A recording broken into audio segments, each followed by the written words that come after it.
ETF index mutual funds నేర్చుకుని stock మార్కెట్లో రాణించాలనుకుంటున్నారా? వెంటనే ఈ నెంబర్కి కాల్ చేయండి. నమస్తే రమగారు. నమస్తే జయ. రమగారు, జ్యోతిష్యాలు చెప్తూ ఉంటారు కదా, మనం కూడా చెప్పించుకుంటూ ఉంటాం చాలామంది.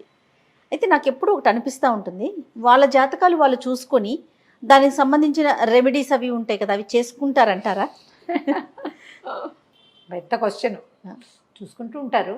గ్రహస్థితి ఇది వచ్చింది, అది వచ్చింది, ఇది అయింది, అది అయింది చూసుకుంటారు. శాస్త్రం ముందు ఎవరు అతీతులం కాదు కదండి. కాదు, ఎవరమైనా విధికి కూడా మనం ఎవరం అతీతులం కాం ఖచ్చితంగా కదా. ఆ. జరగాల్సింది జరుగుతుంది. ఏదో మన టైం బాగలేదు రెమెడీ అవుతుందని జాగ్రత్తగా ఉంటారు, రెమెడీ చేస్తారు.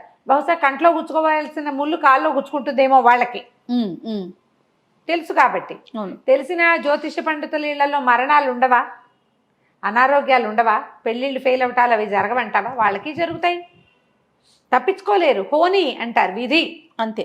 దాన్ని తప్పించుకోవడం ఎవరి వల్ల కాదు కదా. కాకపోతే చూసుకునే ఉంటారనే అనిపిస్తుంది నాకు. ఈ టైం బాగుంది, పిల్లలకి ఈ టైం బాగుంది, ఇది వివాహ సమయం, అలాంటివి చూసుకోగలుగుతారు ఎవరైనాను. దీని మీద ఒక మంచి కథ ఉంది, వాళ్ళ సరదాగా ఉంది. ఓకే. దినదిన గండ కథ పేరు. దినదిన గండం నూరేళ్ళ ఆశ. దినదినము గండమే కొంతమందితోటి. అలాంటిది పూర్వము ఒక రాజుగారు ఉండేవారు. ఈయన పేరు ఏం చెప్పుకుందాం, ఒక రాజవర్మ అనుకుందాం. పేర్లు మర్చిపోయాయి, చాలా రోజులైంది చదివి. ఈ రాజవర్మ గారు మహాకఠినుడు. ఆయనకి ఏది తోస్తే అది అయిపోవాలి, ఎలాగంటే అలాగా. ఆయన ఏదైనా ఒక మాట అడిగి, పైగా ప్రథమ కోపి ఆయన. అంటే కోపం వస్తుంది, ముందు కోపం వస్తుంది, తర్వాత కత్తికి పని చెప్తాడు, ఆ తర్వాత ఆలోచిస్తాడు. చాలా మందిని చంపేశాక వాళ్ళు అయ్యో వీళ్ళు నిర్దోషులు అని తెలిసేది. అయిపోయింది నేను రాజుని అనుకునేవాడు. అయితే ఈయనకి సమయజ్ఞుడని ఒక జ్యోతిష పండితుడు ఉండేవాడు ఆయన ఆస్థానంలో. ఓకే. ఆయన అంటే భలే ఇష్టమైంది. ప్రతి పనికి ఏమండి సమయజ్ఞుడు గారు ఎలా ఉంది మన పరిస్థితి అని అడిగేవాడు. ఆయన ఏదో లెక్కెట్టి బాగుంది ప్రభు చెయ్యండి అనేవాడు. చేసేసేవాడు. ఈయన చెయ్యొద్దు అంటే ఆయన కోపం వస్తుందని భయంగా ఉండేది.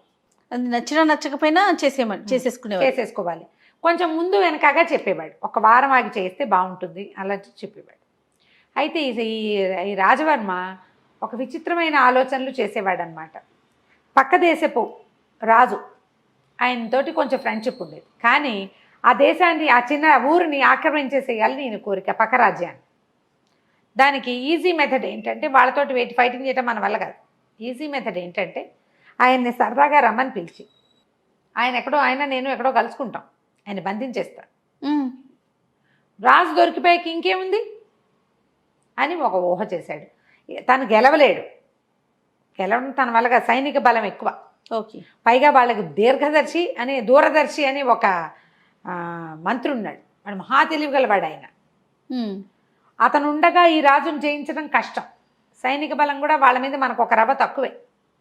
కానీ ఆ రాజ్యం కావాలనిపించేస్తుంది అంతే. నాకు కావాలనిపించిందంటే దానికి సమాధానం లేదు, ఇంకా నాకు కావాలంతే అంటే ఇంకేం చెప్తారు. సరే, ఒకళ్ళిద్దరికి చెప్పాడు ఈ ఐడియా. మనం ఆ పక్క రాజ్యపు రాజు సూరసేనుణ్ణి అడవికి పిలుద్దాం, వేటకి. మృగయా వ్యసనం ఉంటుంది అందరికీ కూడా, మృగయా వినోదానికి పిలుద్దాము. ఆయన చిన్న సైన్యంతో వస్తాడు, ఆయన్ని బంధించేద్దాం అని చెప్పి ఈ సమయజ్ఞుడిని ప్రశ్న అడిగాడు. ఈ సమయజ్ఞుడికి నో అంటం అలవాట్లేదు, చెయ్యండి అంటమే. సాచివేతగా చెయ్యండి ప్రభు అన్నాడు. ఈయన రెడీ అయిపోయాడు. ఉత్తరం రాశారు. ఉత్తరం రాసి ఆ దీర్ఘదర్శి ఉన్నాడుగా, దూరదర్శి ఆయన ఏమనుకున్నాడు, ఎప్పుడు దీనికి పిలవలేదే. పైగా ఏదో ఎక్కడికో నేను వెళ్ళినప్పుడు అక్కడెక్కడో మనం కలుసుకోవటం వేరు, పనిమాల కలుసుకోవడానికి చిన్న సైన్యంతో ఎందుకు పిలుస్తున్నాడు. ఇప్పుడు ఈయన అడవికి వెళ్ళాడు, ఆయన అడవికి వచ్చాడు. హర్రే మీరా వచ్చారా అంటే సరిపోతుంది. అంతేగాని నువ్వు మృగ వినోదం కోసం రా అని ప్రత్యేకంగా ఒక రాజుని ఇంకో రాజు ఎందుకు పిలుస్తాడు. ఇందులో ఏదో లొసుగుందని ఆయన ఏం చేశాడు, పెద్ద సైన్యాన్ని పంపించాడు. వీళ్ళకి తెలీదు. వీళ్ళు ఎదురుపడి ఆయన బంధించగానే ఆ మొత్తం సైన్యం అంతా వీళ్ళ మీద పడి చిత కొట్టేశారు. కొట్టేసి ఈయన్ని కట్టేశారు. సరదాగా చేశానని చెప్పలేకపోయాడు. సరదాగా చేశామని ఎట చెప్తాడు. అదే కదా. అక్కడి నుంచి నానా గోల అయింది. చాలా బతిమలాడి మీ జోలికి రాను, ఇంకెప్పుడు రాను అని చాలా బతిమలాడుకున్న మీదట ఆయన స్నేహంగా ఉత్తరం రాసి బంధించామన్న పేరు మనకి లేకుండా ఉంటుంది. మన ఊళ్ళో ఎలా చెప్పుకున్నా వీళ్ళ ఊళ్ళో అట్టాగే చెప్పుకుంటారు. వదిలేద్దామని ఈయన వదిలేశాడు. ఈ రాజవర్మ వదలబడ్డాడు. కానీ ఆయన ఒళ్ళు మండిపోయింది. వాడు వదిలేసినందుకు కాదు, సమయజ్ఞుడు తనకి తప్పుడు ఇది ఇచ్చినందుకు. నేను ప్రశ్నిస్తే వద్దండి ఇప్పుడు మానేయండి అని చెప్పాలి. చెప్పకుండా నన్ను పని అయిపోతుందని నన్ను ఎంకరేజ్ చేశాడు. ఆయన ఇచ్చిన ఇప్పటిదాకా కొన్ని ఎంకరేజ్ చేశాడు, అవన్నీ కుదిరినాయి. నేను నమ్మాను, నన్ను నమ్మించి పంపించాడు. వీడంతు చూడాలని ఆ పంచాంగకర్త ఉన్నాడుగా వాళ్ళ సిద్ధాంతిని రమ్మని కబురు చేశాడు. ఈ మృగయా వినోదానికి వెళ్ళిన సైనికులందరూ బిక్కమొహాలు వేసుకుని రావటం ఊళ్ళో చాలామంది చూశారు. ఒకళ్ళిద్దరు హింట్ ఇచ్చారు కూడా ఇతనికి. అక్కడ ఏదో జరిగిందని అర్థమైంది.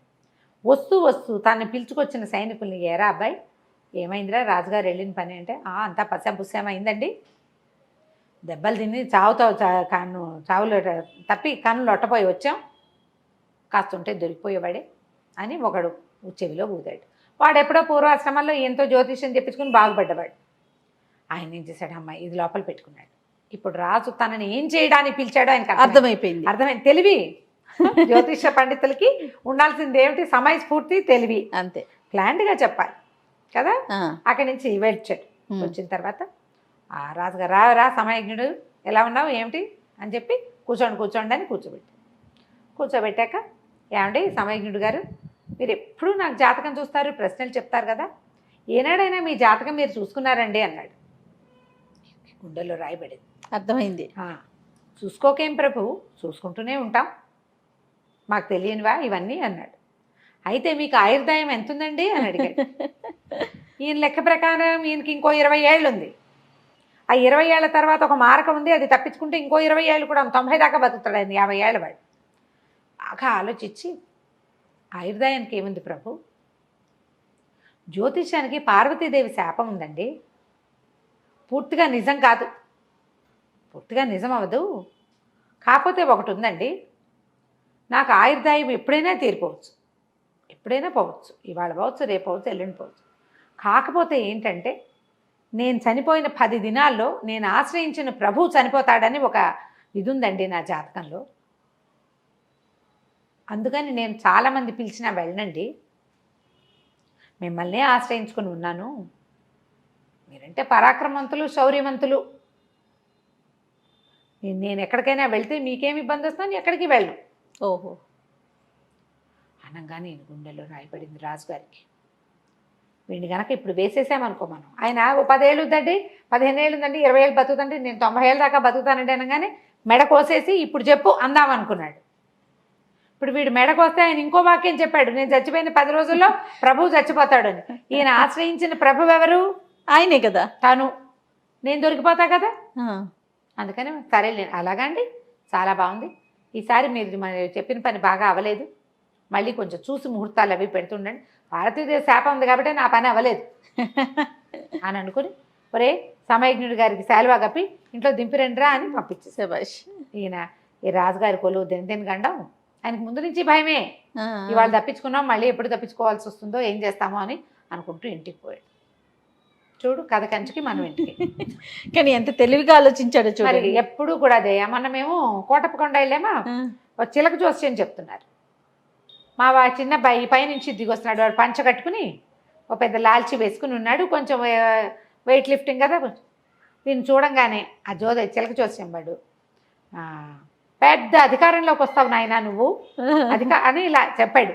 ఇప్పుడు చక్కగా ఉన్నవాడికి నీకు అధికారంలోకి వస్తావు అలాంటివి చెప్పాడు అనుకో, ఇంట్రెస్ట్ వస్తుంది వాడికి, ఇంట్రెస్ట్, రాజ్యాధికారం వస్తుంది, నీకు పదవులు వస్తాయి, సంపాదన వచ్చేస్తుంది. ఇలాంటి భావాలు వినంగానే అయ్యేమిటో చూపించుకుందామని వెళ్తారు. అప్పుడు వాడు ఇంకా చెప్తాడు, అధికారం వస్తుంది, అది వస్తుంది, ఇది వస్తుంది, ఇక నా దగ్గర రాయి ఉంది, ఇది పెట్టుకో, అంతే, ఎంతో చెప్పాలిగా. మరి కోటి విద్యలు కూటి కొరకే. జ్యోతిష పండితులు ఏం చేస్తారు, జాతకం చూసి ఏదైనా ప్రాబ్లం ఉంటే నువ్వు ప్రాబ్లం ఉంది పోతావు లాంటివి చెప్పరు. అవును కదా, నాయన ఇబ్బంది ఉంది, దానికి పరిష్కారం ఇది, ప్రయాణాలు అవి చేయబోకండి, ఈ సమయంలో ప్రయాణాలు చేయబోకండి, వివాహం ఈ సమయంలో చేయొద్దు, ఏదైనా వివాహం చెడుతుంది అని అంటే తెలివైన వాక్యాలు చెప్తారు. వాళ్ళు సస్టైన్ అవుతారమ్మా.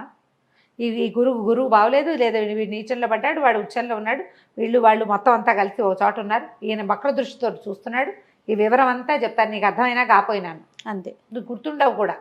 ఇవి చెప్పాక అప్పుడు ఏం చెప్తారు, ఇలాంటి ప్రాబ్లమ్స్ ఉన్నాయి కాబట్టి వెళ్ళొద్దు, చెయ్యొద్దు, లేదా ఇది విధి, ఇది చెయ్యాలి, నువ్వు రోజు చేసుకో అలాంటివి చెప్తా అంటే దీనివల్ల ఆ గ్రహస్థితి అంత భయంకరంగా ఉంది. కొంచెం శాంతించి చెప్పాక కంట్లో గుచ్చుకోవాల్సిన ముళ్ళు కాల్లో గుచ్చుకుంటుంది, అంతతోటి పోతుంది.